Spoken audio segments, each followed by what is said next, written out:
Hello everyone, today I'm going to be talking about the four functions of behavior of why kids do the things they do. We'll be talking about replacement behaviors, we're going to be talking about punishment, procedures, and extinction methods. So, there are four functions of behavior. Sometimes kids do things for attention. Let's say a client wants something from an adult who is not looking at them. They will go and start throwing a tantrum just to get their attention because they don't know how to verbalize that they want attention or they need something. Then we have escape behaviors. Let's say you have to take your kid to the doctor, but they go and hide under a table. That's because they're trying to escape the situation.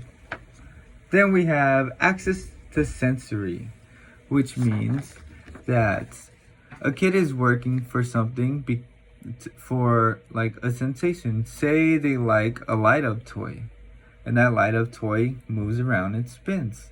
That sensory stimulation can really fascinate them. Then we have access to tangibles, which is working for things that they like to play with. Say they like a dinosaur, so you will have a dinosaur with you and that will motivate them to work for it. So let's talk about some replacement behaviors when the behaviors are not going well. So, to avoid the escape behavior of a non-preferred task, we will use the Premack principle, which basically states that if you first do this thing you don't like to do, then you will earn this that you do like to do. And another way to increase these better behaviors is reinforcing alternative behaviors. Say they want something, but they're not verbally able to tell you that they want more time on the phone, for example. Instead of throwing a fit when the phone is taken away, we need to reinforce them learning a different way to ask for time, such as in one word, or just like more time, or we can use a picture exchange system to help them point to something that says more time. And reinforcing behaviors of alternative behaviors is proven useful actually. In one of my textbooks by Boutot in 2017 called Autism Spectrum Disorders, they talk about how the consequences that maintain the maladaptive behaviors are not being reinforced. Therefore, since they're not being reinforced, let me break that down. Their maladaptive behaviors are not being reinforced. If you give in to giving them the phone when they're crying, then they're going to learn that, oh, I can cry and receive the phone. So the textbook is saying that once you stop that reinforcement, reinforcing these alternative behaviors, such as manding with one word or pointing, it works. Now let's talk about punishment and the ethics behind punishment.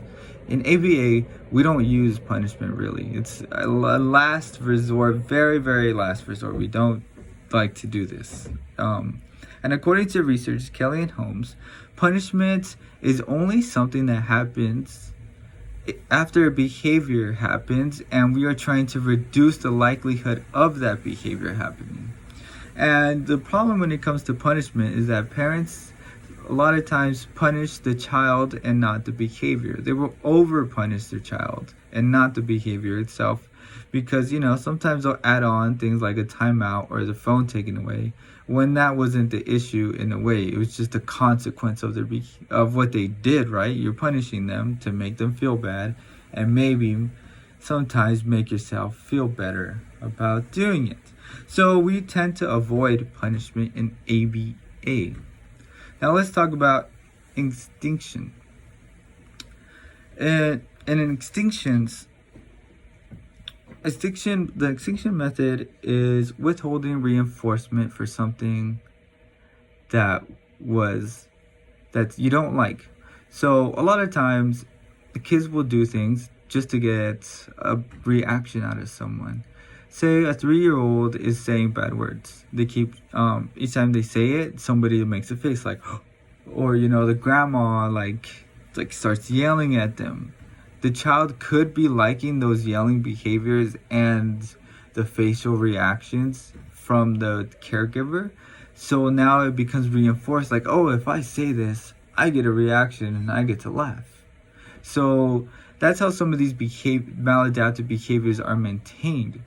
But to get rid of those maladaptive behaviors, we want to use the process called extinction. And extinction is withholding that reinforcement, withholding that reaction, right? Withholding that loud burst of stop it, I don't like it, or other things parents might say.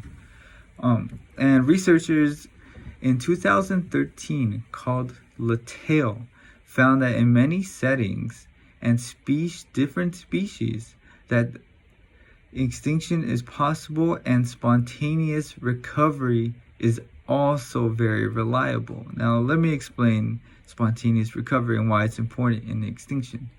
In extinction, before things get better, it gets worse. That's also called an extinction burst. It means things get worse. So before you see any real progress, you expect the bad words to increase.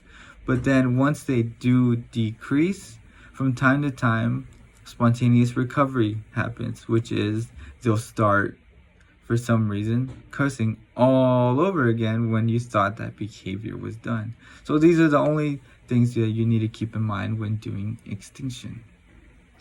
Now, those are some of the common functions of behaviors and replacement behaviors that we can do and methods. Thank you for listening. Bye.